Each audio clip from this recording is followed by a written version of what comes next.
Hello, everyone, and welcome to another episode of Conversations with Coco. Um, Today's episode is going to be short and sweet, so I'm going to get. Well, no, I'm not going to get right to the point. I have been away for a while, so y'all know I always say that, and it really hasn't been that long. Um, I think I've done an episode since my birthday. Have I? I think I have. But still, lots have changed. Lots have changed. I have successfully completed my relocation, I guess you can say. Um, my son and I just moved into our new place, so shout out to us. Definitely driving me crazy because things are not where they need to be, but I'm trying to keep myself right. I can only do so much. And also, I wanted to say sometimes my son does listen if it pops up on YouTube. Um, as I had talked about before, moving back home was definitely something that I was unsure as far as how it will go, mainly regarding him. But he has really been doing so well since we have been here. He got, of course, the first report card from his last semester, and his school honored him because he is a high honor roll student and he has a 3.667. So he's really been just blowing my mind with like how he's been doing in school, and he's excited about it. Like I even let him, I told him he can stay home last Friday because of like the snow, and he wanted to go to school because he wanted to finish his DNA model. um but he's really just been doing good. But 3.667, absolutely amazing. So if you are listening, I'm super proud of you. You've been doing your thing. Yeah, that's all I have for updates. So I am going to start off with my move for today. Like damn, she on her move. Like damn, she on her move. Now I know I usually play you a song, but I don't have a song in my spirit today. And I also don't have a song in relation to the topic. But I saw this post on social media, and I figured I would take the opportunity to read it because maybe somebody needs to hear it, right? So it says, there is nothing more romantic than walking back into your own life after being gone for so long, finding routes that lead you back to yourself when the map in your life isn't legible, remembering who you are again after misplacing all the keys that lead you back home. Remembering who you are is the greatest love story. And here you are, slowly returning back to yourself with softness, with love, wearing energy that feels like a brand new outfit, but fitting of who you've always been, with kindness, with patience, healing parts of yourself along the way. You are always worth the wait. And here you are, after all of their false opinions and misunderstandings, blooming away from the dirt they've tried to sprinkle onto your spirit, prepared for any season that comes your way, rooted in nothing but truth. And after being lost for so long and losing elements of yourself worthwhile navigating through jungles of judgment and oceans filled with opinions, here you are, stronger, wiser, and thriving. Stings to your self esteem and bites aimed at your being could never poison your progress. Darling, you were never broken. You just needed to remember that you were always whole. Maybe it's not about becoming a new you, but becoming more you in ways that are recognizable to your authentic self. Trust who you are, trust who you're becoming, but trust who you didn't become as well. You've been exactly who you need to be in every step of your journey. Sometimes seeing the bigger picture means coming to the realization that you've always been the puzzle piece that you never knew you needed to unlock the next level of your life. Every road you take that leads you back to yourself is worth the mileage. So that touched me, and I just wanted to pass that along to you all. Now, one thing I forgot to do before I went live right quick is make sure that my live is on public so I can see y'all comments, because y'all be saying stuff and I'm not able to see it. Somebody said something and Yeah, they must not be. Thank you, Eric. I appreciate you. Yeah, I just made it public, so I should be seeing the comments now. There you go. Okay. Perfect. So what I'm going to do, as you can see in the title of my episode, the episode about societal influence. Society influences us in a lot of ways, but today I am going to specifically focus on body image in relation to being a plus size woman. So I'm going to talk about how the societal influence shows up in your friendships as well as how it shows up in your relationships. I saw this video on social media and I wanted to play this and then we will kind of dissect it and have a conversation. You gonna play it for me? Being the plus size friend. But I'm not going to talk about it in a way that everybody else typically talks about it. Like I said, I seen Charlemagne talk about something was big bag behavior. And then I seen another young lady's video talking about how they treated her, how women started treating her once she lost weight. Meaning they started like being mean to her or whatever and treating her different. Now, I have a different perspective that I want to talk about because I feel like nobody ever talks about it. Nobody ever really talks about it. To me, the plus size pretty friend who is actually confident in how they try to drag you. I feel like that's a topic that nobody discusses. And I actually want to talk about it because I've experienced this my entire life.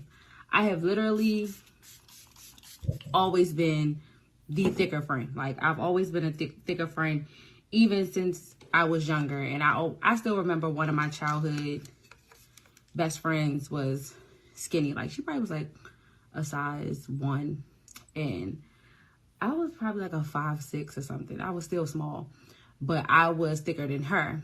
And she used to say things like, "Yeah, because guys really like skinny girls." And I used to be like, Like, she was always trying to make me feel less than. And even in my adult years, hanging with girls that were slimmer, even light skinned and slimmer, and they may have big butts and I didn't have no butt, and guys would still treat me well, they would always find some type of way to try to attack my accomplishments or just me in general. Like, it was just weird. Like, in my early 20s, I want to say when I did have self-esteem issues, it never came from how I felt about myself, but how people I was hanging with was trying to make me feel about myself. You know, like I said, when they couldn't attack my appearance sometimes, they would attack like, oh yeah, because I went to such and such and got my hair done, and she did a good job. And these are people that I used to do their hair, and it was like, they were always trying to make me feel like I wasn't good enough, when I really was the fucking prize. Like, not every plus size friend isn't confident. Not every plus size friend thinks they aren't beautiful or doesn't think highly of themselves. And I think it's really odd that there are women, even young girls, that will try to pick apart the plus size friend and make her feel like she shouldn't feel like she's pretty. And I've started to realize that these women and these young girls do not feel good about themselves, even being in their smaller bodies or their bigger butts. They literally, because they don't feel good about themselves, they sitting there like, bitch, you got a gut and no ass. Like, why do you feel good about yourself? That's exactly how their brain works. And yeah, I kind of just wanted to talk about this. And I want to know, has anybody else experienced this in their life? Like, people not wanting you to love yourself, even though you are thicker or plus size. Like, I literally love myself. Like, I literally know I am fucking gorgeous. Like, I have never had no problem dating. And I've dated fine men with their shit together at that. I've been flued out, and not flued out on a sense of fucking. I've been flued out, didn't have sex, had a great time, all that. Like, I live a very fucking good, soft life. Like, for sure. So I want to know, ladies, have you ever experienced this? Okay, so let's dive into this. First of all, do y'all know I cite my sources because I don't be stealing people's stuff.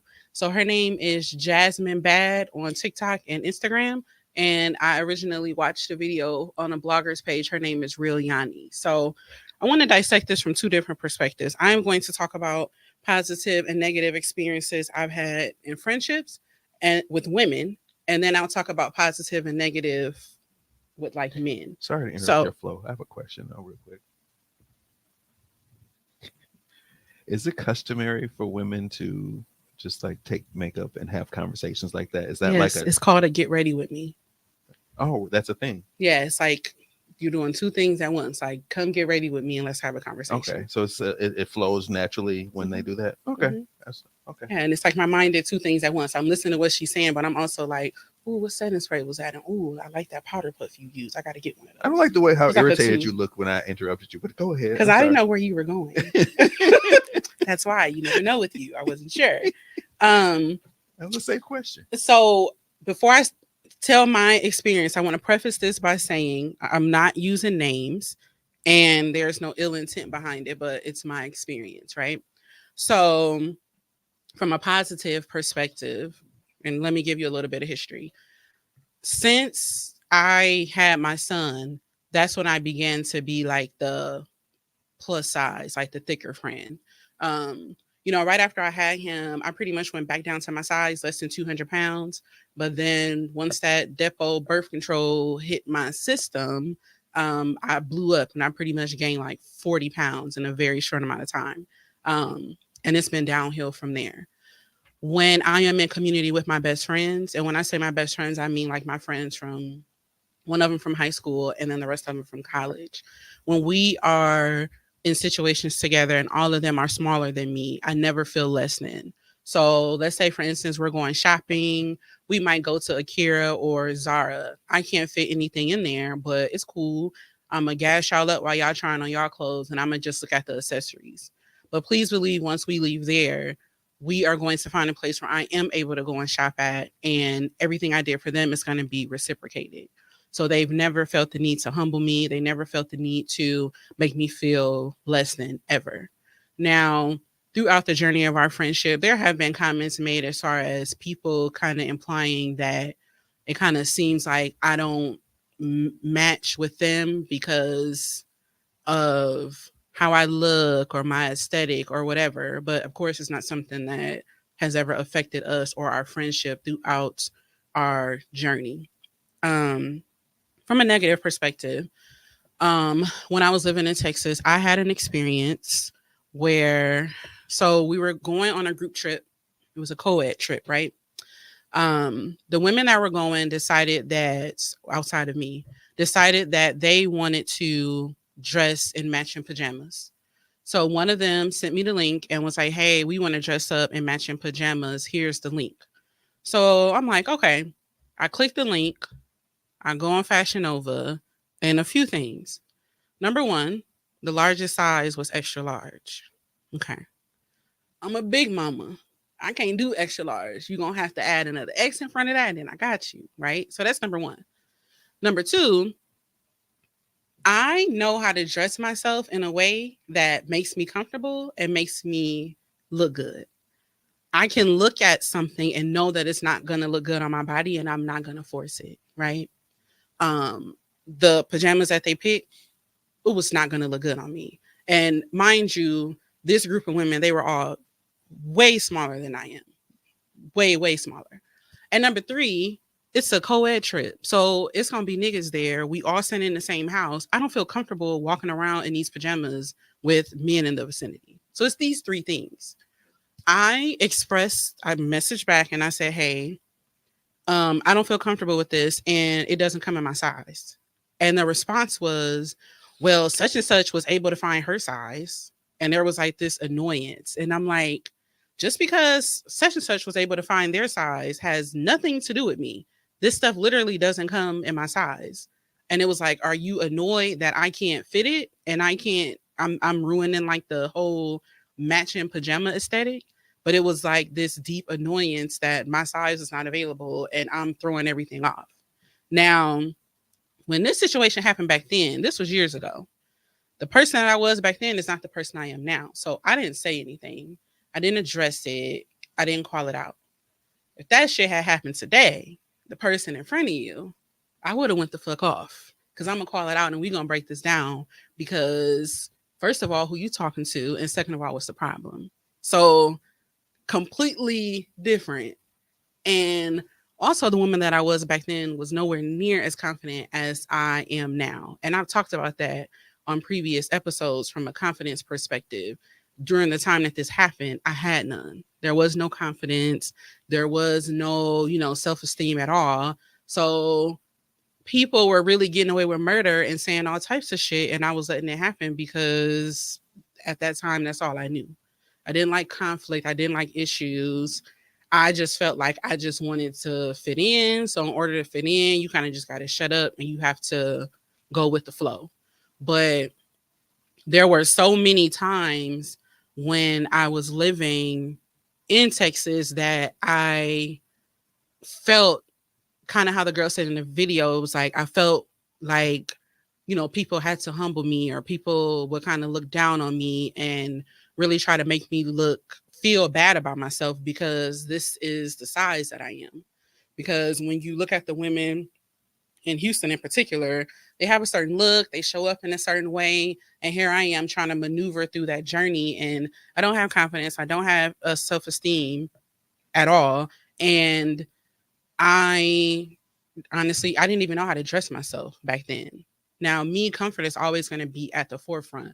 So I'm quick to put on a t-shirt or, leggings, and I really don't care how I'm showing up. We might be going to Chapman and Kirby, and I might be dressed up and have heels on for a second, but I'm going to go out to the car and put on my flats if my feet are hurting. And I've had situations where it's like, no, like you better not go out to the car. You got to keep those shoes on. Even if they hurt, you got to keep those on. Because if you putting flats on, that's just not gonna look good.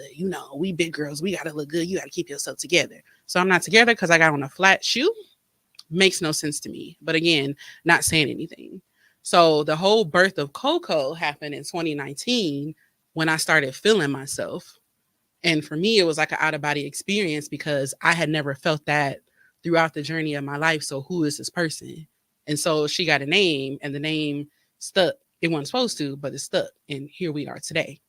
So I follow so many plus size influencers. And if you read the comment section, it confirms how we live in a world where people really want you to feel like shit and not love yourself because you are in a larger body. I saw a post on social media, like I think last week, and the guy said that he hates seeing overly confident fat people. Like, why does it bother you that a person who you consider to be fat is confident? Like, why is there this deep need for, people of a certain size to hate themselves? Like, it's sickening.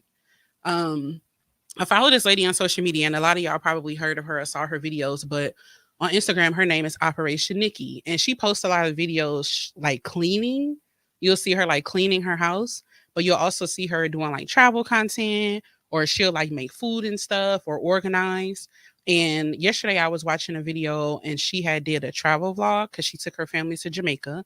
And I was reading the comment section and somebody was like, no shade. I'm not trying to be mean or anything, but I'm just wondering if when you travel, do you have to ask for larger beds? Or do you have to ask for like larger towels and just larger things, because you're big? And I'm like, why would you say this in somebody's comment section? Because if she reads that, like, do you think in your mind, like, how is that going to make her feel when she reads that? And why do you need to know that? It's just like, it's this sick obsession with wanting people to feel so bad about themselves. And then there's this assumption that because you are a larger person that you are automatically unhealthy. And that is a huge myth. Just because you are of a certain weight does not automatically mean that you're not healthy. I keep up with my doctor's appointments. They do all types of lab work. I don't have any issues, even with the size that I have. Even when I had my health scare, which I think that was the beginning of last year, when I had to go to the hospital and I was in and out with specialists and stuff. Even the doctor himself was like, you're healthy. I've run all of these tests and I can't figure out what's wrong with you.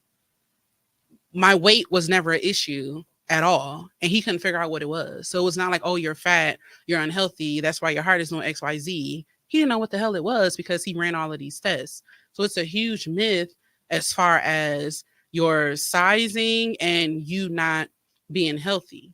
Um, but in friendships with women, I think that it's sad that a lot of the body shaming and a lot of like the horrible things said come from women because you should I feel like women should understand each other on a different perspective because our bodies just go through so much on a regular basis. And when you're looking at a woman, you don't know where she is in her cycle. You don't know what she has going on. Your weight literally can fluctuate on a day to day basis. Um, I have not been as vocal about my weight loss journey, and I really have no intention on ever being because it just opens you up for unsolicited opinions.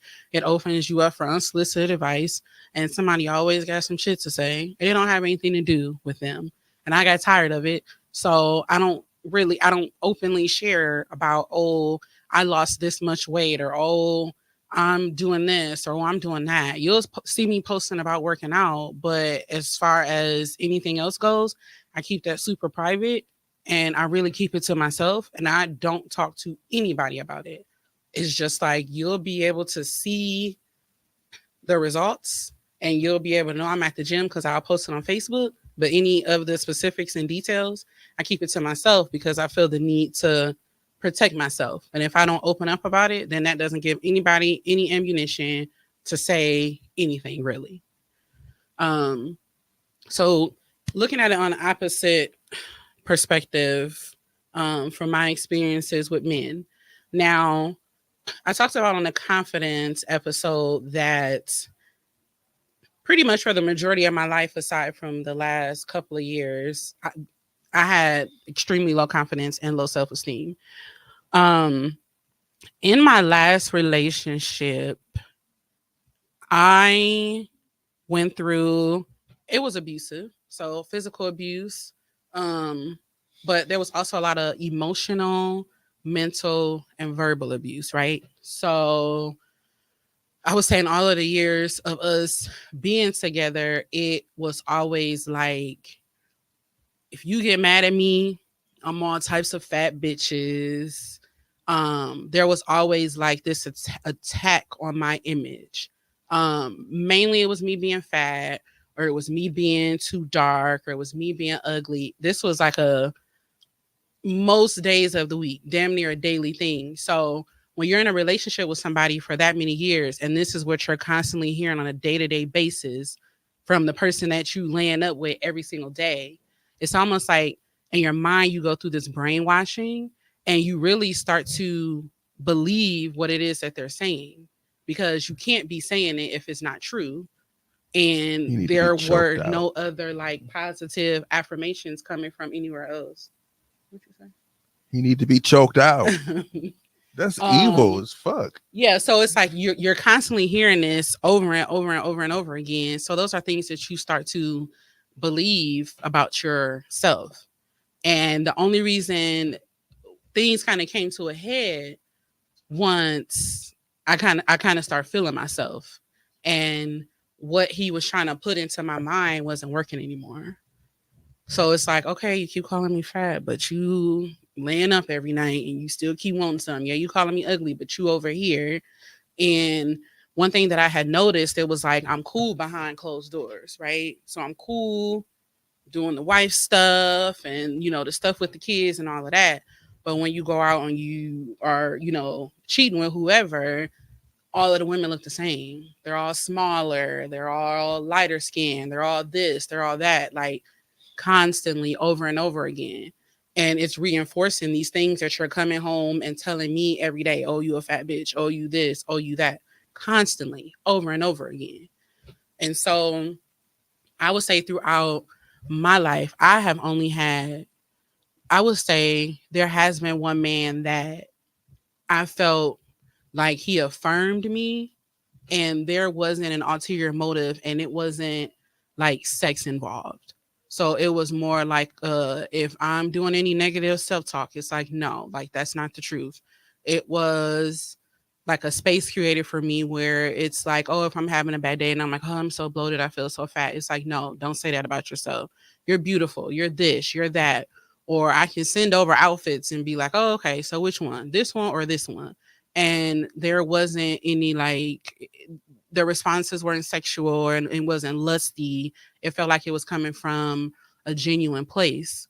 Um, but I feel like with men, and of course not all men, they are really like damn near terrorists when it comes to how they approach a woman's body and how they talk about it and how they like address it. And when you're a plus size woman, you have to watch out for men. Like there are men that have fetishes and they will use that to their advantage. They will use you to fulfill that fetish. My experience, I would say back when I was on dating apps, I've had guys literally like will match and they'll be like, "Hey, how you doing? So, can you send me your measurements?" Like, what? Like this doesn't even, and I completely understand people having preferences, but I also feel like it's a thin line between having a preference and being completely superficial. And I feel like men teeter that line, just they teeter it so much.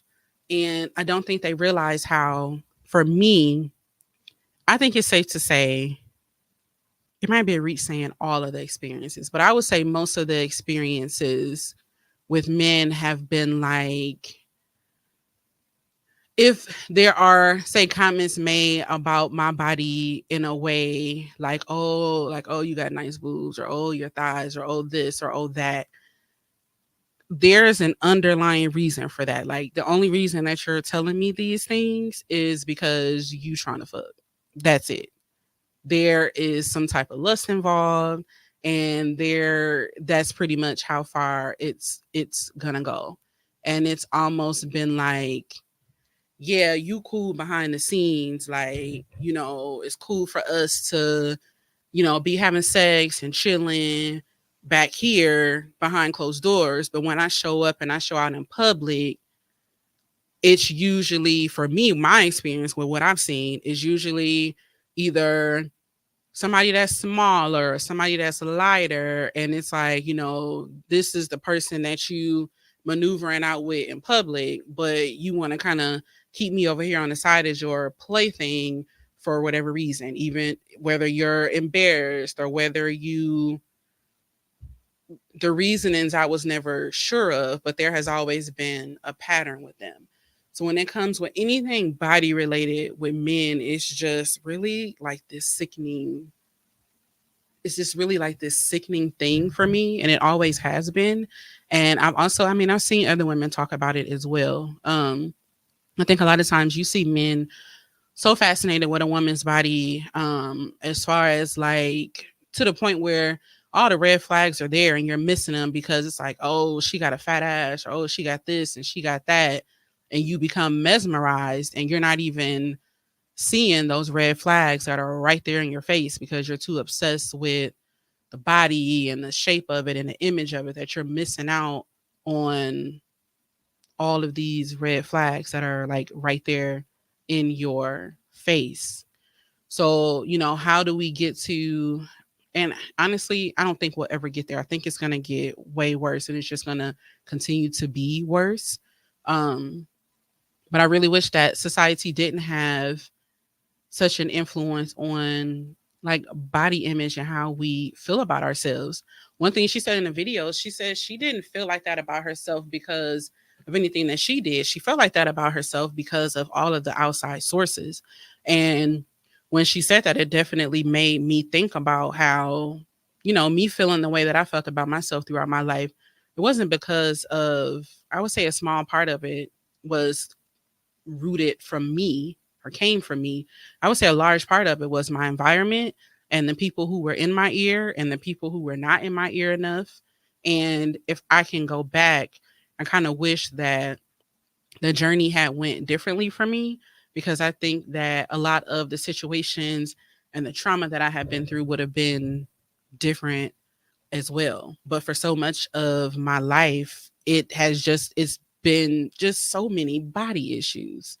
Um, But the good thing about it now is where I'm in a, I would say I'm in the best space that I've been in like ever in my life. I am the most confident that I've ever been. And I'm really at a point where I'm not letting what people say or think about me or my size or how I look get to me like I usually do.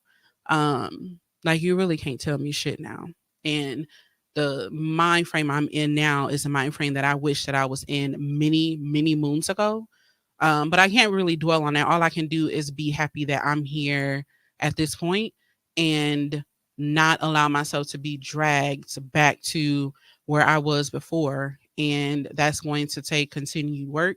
That's going to take me continuing to work on my confidence and my self esteem and kind of just pushing forward in the manner in which I have been doing. And I definitely appreciate those people who have been around me, especially I would say within the last like year or two, really pouring into me and really, helping me and really influencing me. I mean, even when it comes to like my look and like clothes and things like that, I really appreciate people for really helping me push myself out of the box and kind of try new things that I've never tried before, because that has contributed to where I am today for the most part. So yeah, that's pretty much all I had. I am going to be addressing societal influence on several different topics, but I really just wanted to start here with body image. And if you remember anything from what I said today, just remember that, you don't allow anyone on the outside to influence how you feel about your body. It does not matter what that number says on the scale. All that matters is how you feel about yourself. And if you are 300 pounds and you love yourself and you feel amazing, that's what you should do. And if you are 100 pounds and you feel amazing, then that's what you should do as well. And don't let anybody on the outside influence that. So yeah, lastly, I have my WTF segment. And I'm pretty sure, based on the time, she's not watching it because she's putting her child to bed. But she commented on my post and she asked me if I was bringing this today, what she calls a goblet. Now, this is a WTF. If you watch Love is Blind, you have seen these cups. All they do is drink out of these cups. It doesn't matter what they drink it out of this cup. If they go to a bar, if they go to a restaurant, they drink out of this cup. I hate these cups. I despise them. So what did my friend do? My friend sent a set of these cups to my house the other day because she said that it reminds her of when we used to live together. So she chose to spend her money sending me a cup that I absolutely hate. And I'm going to box these cups up and I'm going to put them on her porch. Actually, I have a key to her house still. So I'm going to take them in her house and put them on her counter.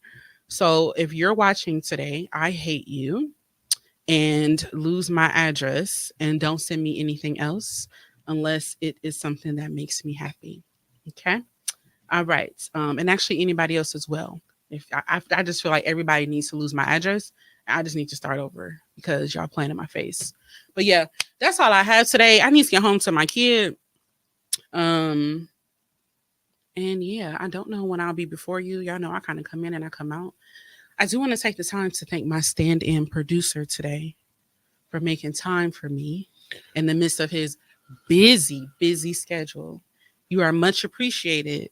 I mean, I have so many things to do and so many goblets to drink from. I don't believe you.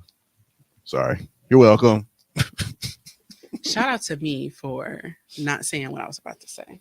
But yeah, y'all, that's it. Thank you for listening. This episode will replay whenever it's set up to. Not exactly sure when, but until next time, I'm gonna call y'all back. Have a good weekend.